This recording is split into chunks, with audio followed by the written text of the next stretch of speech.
Once upon a time, in the heart of southern eastern Nigeria, nestled among the rolling hills and lush vegetation, lay a small village known for its vibrant culture and tight-knit community. Yet, amidst the colorful tapestry of the village, there was a shadow that loomed over the life of Obi, a man whose very existence was a testament to an ancient and seemingly unbreakable curse of poverty. Obi was born into a lineage cursed with unending deprivation.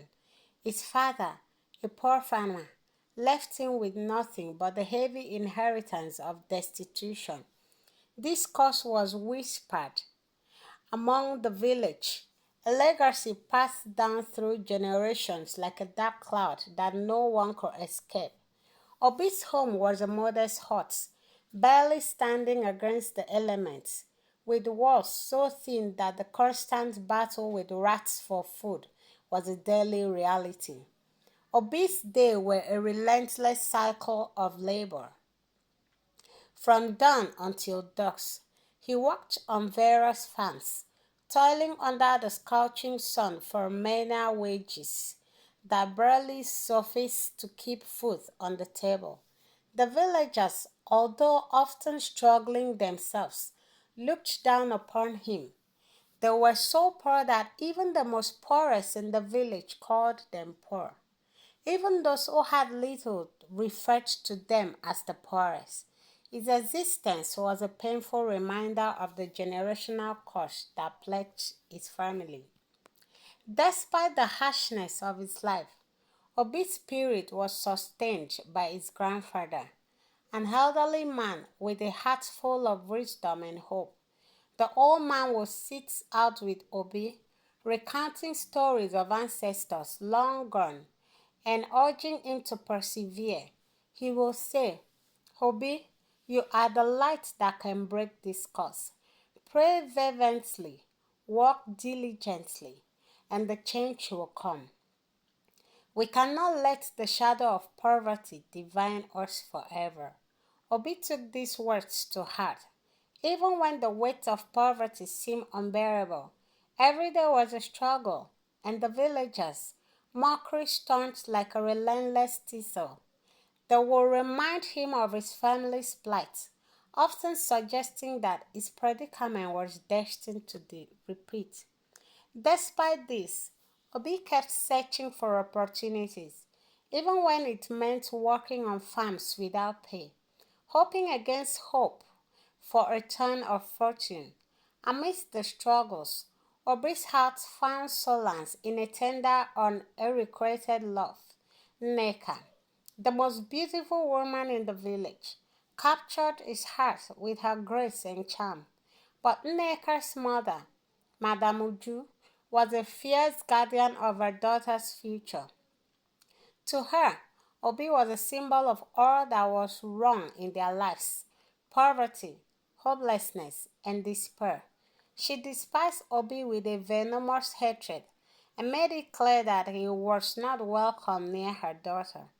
Whenever their paths crossed, Madame Oyu would unleash a torrent of verbal abuse, declaring that Obi was too lowly to even dream of a future with Nneka.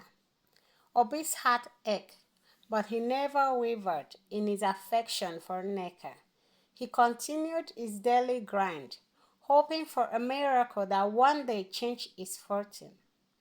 His prayers and persistence seemed to fall on deaf ears until one fateful day, while walking on a farm, Obi's pickaxe struck something unusual. The glimmering object buried in the soil caught his eye. With trembling hands, he unearthed a large, dazzling gold nugget. It was a rare and beautiful find, a sight so incredible that it seemed otherworldly. Obi knew this discovery had the potential to change his life forever. Realizing the importance of what he had found, Obi sought the help of a wealthy man who was visiting the village, Chief Emeka, A man of considerable means and renowned for his generosity, was the only one who extended kindness to Obi. Upon examining the gold, Chief Emeka was impressed and agreed to assist Obi. He took Obi to the city, where they met with the foreign merchants who purchased the gold for millions. Obi's life transformed dramatically. The vast wealth had acquired allowed him to live in luxury. His new home was a mansion of opulent grandeur, with walls adorned in gold and every corner echoing affluence. His transformation from a destitute farmer to a wealthy magnate was nothing short of miraculous. With this newfound wealth, Obi returned to his village, a place now almost unrecognized to him. The once familiar streets seemed distant and surreal. His mansion in the city was a stark contrast to the poverty-stricken hut he once called home. The villagers, who had once derided him, were now awestruck. They had difficulty believing their eyes when they saw Obi, now impeccably dressed and radiating an air of success. Obi's first visit was to Nneka's home. He approached with a mixture of anticipation and trepidation. Madame Uju, still harboring a deep-seated disdain, was taken aback by the man who stood before her. His opulence was undeniable, but the truth test was whether they could recognize him. As Obi introduced himself, the realization dawned on Madame Uju and the entire village. The man they had once scorned was now a symbol of prosperity and transformation. The village was struck by awe and disbelief. The change in Obi was a living testament to the breaking of the curse that had plagued his family for generations. Nneka, though initially shocked, was overwhelmed by the turn of events. She embraced Obi with a joy that reflected their shared past and newfound future. The wedding between Obi and Nneka was a grand celebration. The couple's union was not just a symbol of victory, but also hope to reunite everyone. The couple's union made everyone have hope and redemption. The village, now humbled by Obi's success, sought forgiveness for their past mistreatment. Obi, embodying the virtues of grace and compassion, forgave them generously.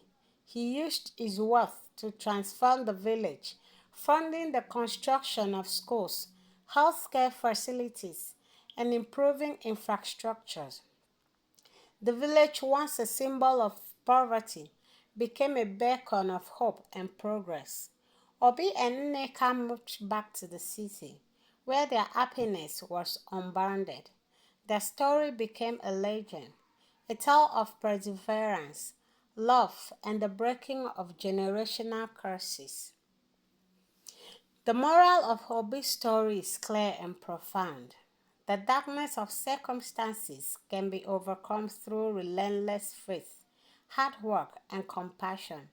True wealth is not measured by material possessions, but by the ability to uplift oneself and others, transforming lives and communities along the way. What do you learn from this story? Please drop your comments in the comment section. Subscribe and don't forget to always share, like, and please always ring on the notification bell to know when a new story is dropped. Thank you very much.